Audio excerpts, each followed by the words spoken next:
Dans cette leçon, on va s'intéresser au phénomène de diffraction et d'interférence par deux ouvertures. Donc, je rappelle ici le résultat que l'on avait avec une seule ouverture, une tache claire centrale suivie de deux taches sombres, une de chaque côté, et à nouveau une tache claire de part et d'autre.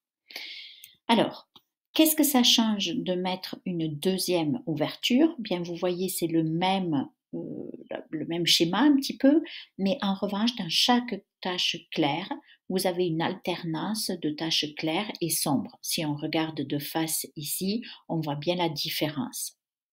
Alors, comment expliquer ceci? Les deux ouvertures se comportent comme des sources de l'onde incidente, mais grâce au phénomène de diffraction, donc ces ondes s'étalent en arrière de chacune des sources, et à partir d'une certaine distance, elles vont se superposer, donc interférer. À une certaine distance de ces deux sources, si on regarde ce qui se passe, on a une zone ici qui est centrée sur le milieu entre les deux ouvertures et qui est une zone où les interférences sont constructives. Donc, du point de vue de la lumière, ça va représenter la frange, une zone claire. Puisqu'elle est pile au milieu, on va lui conférer un ordre. Et donc, on va dire que ça, c'est la frange centrale, donc l'ordre 0. Ensuite, vous avez une zone sombre de part et d'autre. C'est la première zone sombre, ordre 1. Ensuite, des zones claires. Et ces zones claires viennent après l'ordre 0, donc elles sont d'ordre 1, et ainsi de suite. Zone sombre d'ordre 2, zone claire d'ordre 3, etc. Alors, ce phénomène n'est pas restreint aux ondes électromagnétiques. Il s'applique aussi aux ondes mécaniques. Ici, je vous conseille de regarder cette vidéo de Veritasium qui reprend l'expérience de Young, qui est une expérience avec une double ouverture et de la lumière blanche.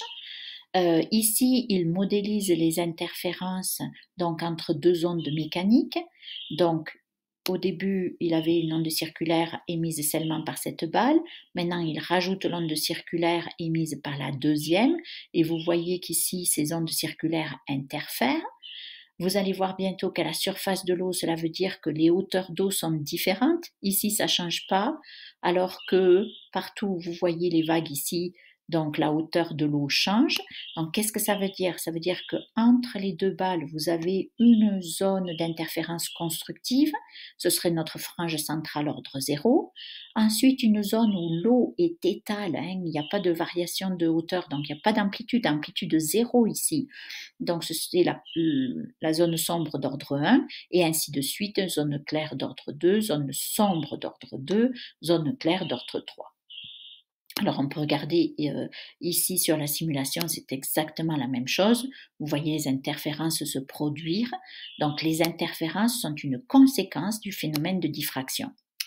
Qu'est-ce que ça change maintenant si on change la géométrie de l'ouverture?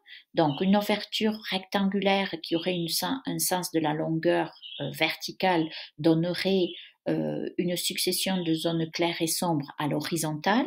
Si vous aviez un simple trou, une ouverture circulaire, eh bien, on verrait des anneaux clair-sombre, clair-sombre. Qu'est-ce que ça change d'en mettre deux? Vous reconnaissez le même genre de figure, c'est-à-dire dans chaque zone claire, une alternance de clair-sombre, clair-sombre. Maintenant, qu'est-ce que ça change d'augmenter le nombre d'ouvertures? Bien, vous voyez ce qui se dessine, ces zones clair-sombre, clair-sombre, elles prennent différentes géométries jusqu'à devenir une série de zones, juste de taches claires, sombres, clair-sombre. Et si vous augmentez encore plus, alors à ce moment-là, on va parler de réseau de diffraction. Imaginez une petite plaque en plastique dans laquelle on a taillé des ouvertures rectangulaires très très fines et très nombreuses. Vous voyez que la figure d'interférence donnée, c'est juste une série de taches claires et de zones sombres à intervalles réguliers. Donc plus vous augmentez le nombre d'ouvertures et plus vous avez quelque chose de régulier ici.